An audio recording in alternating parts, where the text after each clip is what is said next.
ម្លេះទេព្រោះតែស្នេហ៍បានដូចបំណងត្រជាងចិត្តរស់នោះឡងអូនស្គាល់ច្បាស់ចិត្តចងថាបងត្រូវថាយ៉ាងណាជាចិនកូនឡ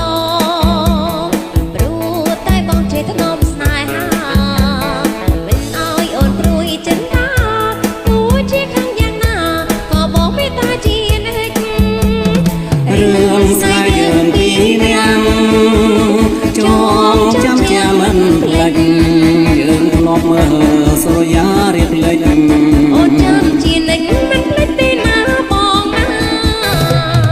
សែនប្រជាងចិត្តក្រៃនឹកស្រមៃដល់ក្តីស្នេហាណែស្មោះលួងសងខាមិនតែប្រាជ្ញាសាវ៉ាចូលស្នេហាឡើយ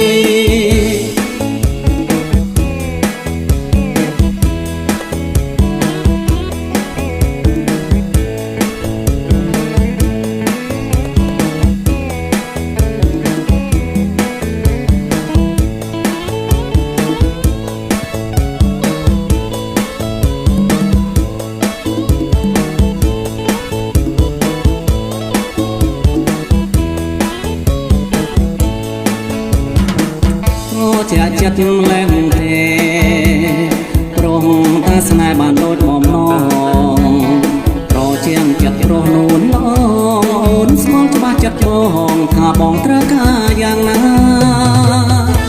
ជាចិត្តកូនឡងព្រោះតែបងជាធ្នមស្នេហា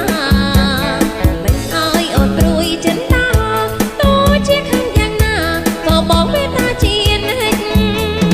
រឿងស្នេហ៍យើងពីរនាក់ចងចាំជាមិនភ្លេចយើងធ្លាប់មើលស្រយារៀបលេចអូនចាំជានិច្ចមិនភ្លេចទេណាបងណាសែនប្រជាងចិត្តក្រៃនឹកស្រមៃដល់ក្តីស្នេហាស្នេហ៍ស្មោះលួងសងខាមិន